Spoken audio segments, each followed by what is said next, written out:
కామాక్షి అమ్మవారి గుళ్ళో కూర్చుని కామాక్షి అమ్మవారిని ఆరాధన చేసి ఆవిడికి చెప్పుకున్నాడు ఆయన, అమ్మ 13 కాసులు బంగారం కావాలి, నేను రాలేదు నీ దగ్గరికి, స్వామివారు చెప్పారు వెళ్ళమని, అందుకని వచ్చి నీకు నమస్కారం చేశాను, 13 కాసులు బంగారం ఇప్పించు, పెళ్లి అవ్వాలి. ఈయన ఏం చెప్పారు, వెళ్ళి కామాక్షికి చెప్పన్నారు, అంతే అయిపోయింది.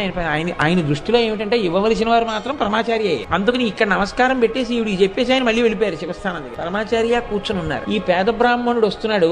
ఈలోగా ఒక పెద్ద ధనవంతుడు అక్కడ ఉత్తర భారతదేశం నుంచి స్వామివారు ఇక్కడ ఉన్నారని తెలిసి ప్రత్యేకం కంచి దర్శనానికి వచ్చాడు. వచ్చి స్వామివారి దర్శనం చేసుకుని లేచి వెళ్ళిపోతూ ఓ పొట్లం ఒకటే అక్కడ పళ్ళెంలో పెట్టాడు. ఏమిటదని అడిగారు స్వామి. నా దగ్గర ఏదో కొద్దిగా బంగారం ఉంటే తెచ్చానండి అన్నారు. నేను సన్యాసిని, నాకెందుకు బంగారం పట్టుకుపోన్నాను అంటే, అబ్బాయి అలా అనకండి, మీ ఇష్టం, మీరు ఎలా కావాలంటే అలా వాడండి దాన్ని అన్నారు. అలా అయితే అలా అంటావా అన్నారు. అవును అన్నాడు. సరే అలాగే వాడతాలే, వెళ్ళి శుభం భూయా, వెళ్ళిరా. అతను వెళ్ళిపోయాడు. ఈ పేద బ్రాహ్మణుడు వచ్చాడు. మీరు చెప్పమన్నారు, చెప్పేశాను కామాక్షికి, ఎప్పుడు వస్తాయి 13 కాసులు అంటే ఆయన నవ్వి అన్నారు, ఆ పళ్ళెంలో ఏముందో మూట విప్పి చూడన్నారు. విప్పి చూసి